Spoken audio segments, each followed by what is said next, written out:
Bwana wetu asifiwe. Kwanza nashukuru Mungu jioni ya leo. Na zaidi niweze kuwakaribisha katika kipindi cha leo. Tunashukuru Mungu wetu kwa kuwa amekuwa pamoja nasi kwa sababu ya uhai na pumzi. Tunatembea na kufanya kazi zetu kwa uweza wake. Nawakaribisha leo tuweze kuzungumzia kuhusu umuhimu wa kujisomea maandiko matakatifu au elimu ya maandiko matakatifu. Jambo nzuri ni kwamba maandiko yenyewe yanajieleza kwamba yanafaa kusomwa. Kwa mfano, ukisoma katika kitabu cha Isaia sura ya 34 mstari wa 16. Maandiko yanasema kwamba tafuteni katika kitabu cha Bwana mkasome. Kwa hivyo ni muhimu sana tunapopata nafasi katika maisha yetu tuweze kusoma maandiko matakatifu. Zaidi imerekodiwa katika Matendo ya Mitume sura ya 17 mstari wa 11 kuhusu watu waliokuwa wa mji ambao ulikuwa unaitwa Berea, ya kwamba watu hao walikuwa waangwana zaidi kuliko wale wa Thesalonike, kwa kuwa walilipokea lile neno kwa uelekevu wa moyo na wakachunguza maandiko kila siku waone kwamba mambo hayo ndivyo yalivyo. So kwa hivyo ni vyema wakati tunapata nafasi ya kuweza kujisomea maandiko matakatifu. Tunapokuwa na huo uzoefu, tunapofanya iwe utamaduni wetu wa kuweza kusoma maandiko matakatifu, tutakuwa na faida katika maisha yetu. Ikiwa faida ya kwanza, elimu ya maandiko matakatifu, chanzo chake ni uzima wa milele. Yohana 17 mstari wa aya ya 3 inasema ya kwamba na uzima wa milele ndio huu, wakujue wewe Mungu wa pekee wa kweli na Yesu Kristo uliyemtuma. Kwa hivyo tunapata kuona ya kwamba kujifunza elimu ya maandiko matakatifu inapatikana katika kujua, yaani kujua Mungu, kujua mwana wake. Ndiposa andiko lile linatueleza kwamba uzima wa milele ndio huu, wakujue wewe Mungu wa pekee wa kweli. Katika kujua, linapatikana katika kujua. So ni chanzo cha uzima wa milele. Zaburi 119 aya yake 105, 119 verse 105, the book of Psalms, inatuambia ya kwamba neno la Bwana ni taa na pia ni mwanga ya njia zetu. Kwa hivyo tunapodumu katika kujifunza neno la Mungu, tutakuwa na uhakika wa uzima wa milele. Umuhimu wa pili wa kujifundisha katika maandiko matakatifu, tutapata mwelekeo, tutapata kujifundisha ama kufundishwa, tutapata kuonywa na pia kuadhibishwa katika haki. Tunaposoma katika kitabu cha Timotheo wa pili sura ya 3 aya anza na 15 na kuendelea hata 17. Mwanzo Paulo anamwandikia kijana wake Timotheo ambaye alimlea katika imani, akianza kumsifu katika aya ya 15 akisema, najua ya kuwa tangu utotoni mwako umeyajua maandiko matakatifu ambayo yanaweza yakakuhekimisha hadi upate wokovu iliyo katika Kristo Yesu. 16 inasema, kila neno lenye pumzi la Mungu linafaa kwa mafundisho, kuwaonya watu makosa yao na kuadhibisha katika haki, ili mtu wa Mungu awe kamili, aweze kukamilika na apate kulitenda kila tendo jema.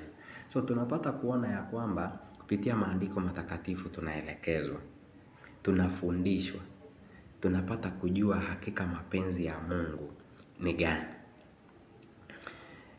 Kwa hivyo itakuwa ni muhimu sana kwetu, kwa sababu mwanzo neno la Mungu ama maandiko matakatifu katika hiyo aya ya 16 tunaelezwa kwamba imeandikwa na pumzi Muumba wetu.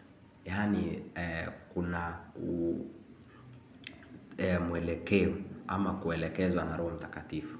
Kwa hivyo ni jambo la maana sana kila mmoja wetu tunapojipata katika hiyo hali ya kuweza kujifundisha mwenyewe ama kujisomea maandiko matakatifu.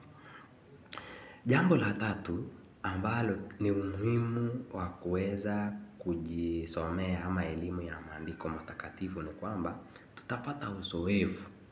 Na wakati tunapata uzoefu wa neno la Bwana, tutakuwa tunakubalika na tutakuwa na uwezo wa hata kuelezea watu wengine kuhusu neno la Baba wetu pasipo na kuaibika. Maanake tunaambiwa katika kitabu cha Timotheo wa pili 3 aya yake 2:15 ya kwamba jitahidi kujionyesha ya kwamba umekubaliwa na Mungu, mtendakazi asiye na sababu ya kutahayari, anayetumia kwa halali neno la kweli. So tunapata kujua ya kwamba tunapojizoesha kusoma maandiko matakatifu, tutakuwa na uwezo wa kuweza kueleza watu wengine pasipo na kuaibika. So hiyo ni umuhimu wa tatu. Na kuongezea hilo ni kwamba tunaposoma katika kitabu cha Petro wa kwanza 3:15, tunaambiwa ya kwamba uweni tayari kujibu kila mtu ambaye anawauliza maswali kuhusu tumaini ambalo liko ndani yenu. Kwa hivyo kujifundisha maandiko ama kupata nafasi ya kuweza kusoma maandiko matakatifu, kuwa na uzoefu wa kujisomea, tutakuwa na uwezo wa kujibu maswali ambayo tunaulizwa kuhusu imani yetu, na sana sana katika siku hizi ambazo tunaishi enzi hizi zetu. Jambo lingine umuhimu mwingine ni kwamba tutaepukana na udanganyifu. Mtu unapojitolea ama mtu unapoanza kuchukua hatua kusoma Biblia ama maandiko matakatifu, anza na hata kusoma fungu moja hata katika siku moja. Ni kwamba unapopata hiyo nafasi na kujizoesha kufanya hivyo, tutaepukana na udanganyifu, hasa katika siku hizi zetu ambazo zilitabiriwa ya kwamba ni siku ambazo watatokea manabii wa uongo na watadanganya wengi. Kwa hivyo tunapojifundisha katika maandiko matakatifu, tutakuwa na uwezo wa kuepukana na kujua namna ambavyo hatuwezi kudanganyika. Ukisoma katika waraka wa Yohana sura ya 4 aya ya 1, maandiko yanasema ya kwamba wapenzi, msiamini kila roho, bali zijaribuni hizo roho kwamba zimetokana na Mungu, kwa sababu manabii wengi wametokea duniani. Kwa hivyo tunapojifunza katika maandiko matakatifu, tutaepukana na kudanganyika, kwa sababu udanganyifu hata umetokea kupitia mafundisho ambayo watu wameweza kufundisha kutumia maandiko matakatifu kwa njia mbalimbali, watu wakajipata wakiwa wamedanganyika. Mwokozi mwenyewe alituonya kuhusu jambo hili.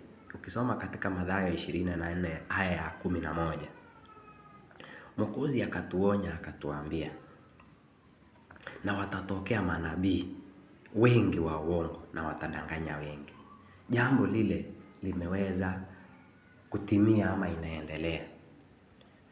Kuna uwezekano wa kudanganyika wakati hatujatilia maanani ya kuweza kujifundisha katika maandiko, kujisomea. Kuna uwezekano mwingi kudanganyika wakati hujajizoesha kusoma maandiko matakatifu. Wakorintho wa pili 11 aya ya 14 kuendelea hadi 15. Tunaambiwa ya kwamba shetani mwenyewe anaweza akajigeuza awe mfano wa malaika wa nuru. Kwa hivyo tunapoambiwa ya kwamba manabii na walimu wa uongo wengi watatokea na kudanganya na kuwapoteza wengi. Vile pia nasi tunahitajika kila mmoja wetu kuchukua nafasi yako uweze kujisomea maandiko matakatifu. Na Mungu ametubariki sana na teknolojia ambayo kwa wakati huu wa leo kila mmoja wetu ako na access ya Biblia, ikuwe katika simu, ikuwe imechapishwa ikiwa ni Biblia halisi. Utakuwa na nafasi ya kujisomea maandiko matakatifu ili kwamba tusijipate tumedanganyika, kwa sababu tunaambiwa pasipo na kujifundisha maandiko matakatifu tutaweza kupotezwa na mafundisho mengi ambayo yanaendelea. Kwa hivyo umuhimu ya kuweza kujisomea maandiko matakatifu, tutaepukana udanganyifu.